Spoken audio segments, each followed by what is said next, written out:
হাইকমান যাকে মনোনয়ন দেয় আপনারা বিপুল ভোটের ব্যবধানে শীর্ষ প্রতীকে নির্বাচিত করবে। বাংলাদেশে জনগণের ভোটের অধিকার প্রতিষ্ঠা করার জন্য বিএনপির নেতা কর্মীরা জীবন দিয়েছে, রক্ত দিয়েছে। কবি জাতীয় সংসদ নির্বাচনে টাঙ্গাইল মাটি ও মানুষের প্রিয়তা আগামী 24 শহীদ চলে কৃষক পদাধিকারকে বদল হিসেবে দেখতে চাই। বাংলাদেশের মধ্যে সর্বোচ্চ ভোট দিয়ে টাঙ্গাইল 17 জনকে নির্বাচিত করবো। টাঙ্গাইল শহরের অনেক গুন্ডা অনেক দামি দামি গাড়ি নিয়ে তদন্ত চলতে পেরেছে, শহরের মানুষ তাদেরকে গ্রহণ করে নাই। সরকারের পতন হয়েছে ভাইরামা, সে পতনের মধ্যে দিয়ে আজকে আমরা হারানো গণতন্ত্র ফিরে পেয়েছি। এই অঞ্চলের সাধারণ মানুষ আছেন, জনতা আছেন, আপনারা যদি ঐক্যবদ্ধ থাকেন, টাঙ্গাইল শহরে আমরা ঐক্যবদ্ধ আছি। শহর সদর মিলে এই সদরের সন্তানকে আমরা আগামীতে সামনের দিকে এগিয়ে নেব।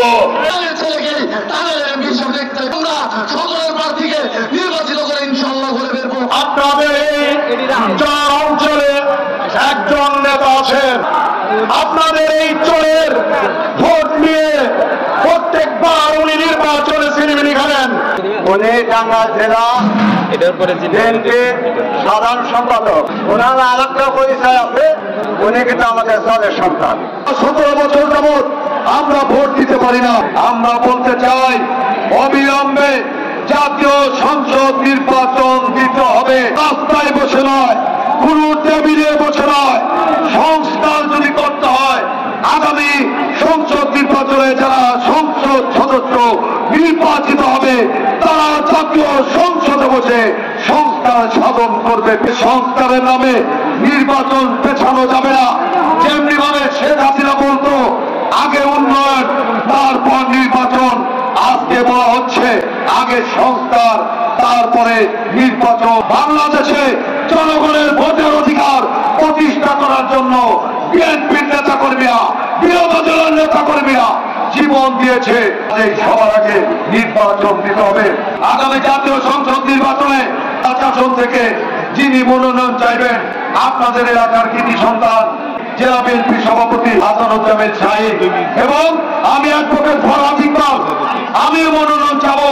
আমার বাড়ি এই চর এলাকায় এই সমরনতুলি গ্রামের এই কাতুলির এবং গালুটিয়ার কৃতি সন্তান, শিলপুরের কৃতি সন্তান আব্দুল মান্নান সাহেবের বাড়ি কিন্তু গালুটিয়া ছিল। সেই গালুটিয়া এবং সমরনতুলি এক কেন্দ্র, সেই এক কেন্দ্রের ভোটার মান্নান সাহেব ছিল। আমরাও সেই কেন্দ্রের ভোটার ছিলাম, আমার বাপ মাও সেই কেন্দ্রের ভোটার ছিল। এই চরের কৃতি সন্তান ছিল মেজর জেনারেল মাহমুদ হাসান। তাই আমরা বলতে চাই চরের বাইরে, সদরের বাইরে এবং শাহীন ভাই এবং আমি ফরহাদ ইকবাল আমাদের বাইরে ইনশাআল্লাহ, চরের বাইরে সদরের বাইরে আপনারা কি কোন ক্যান্ডিডেটকে মেনে নেবেন? সকলে হাত তোলেন। আমরা ছেলেকেই আমরা চাই। আমি টাঙ্গাইল জেলা বিএনপির সভাপতি হাসানুজ্জামান শাহীন দলের কাছে মনোনয়ন চাবো। আমাদের জেলা বিএনপির সাধারণ সম্পাদক অ্যাডভোকেট ফরহাদ ইকবাল দলের কাছে মনোনয়ন চাবে। কারণ আমাদের জন্ম এই টাঙ্গাইল সদর 5-এ।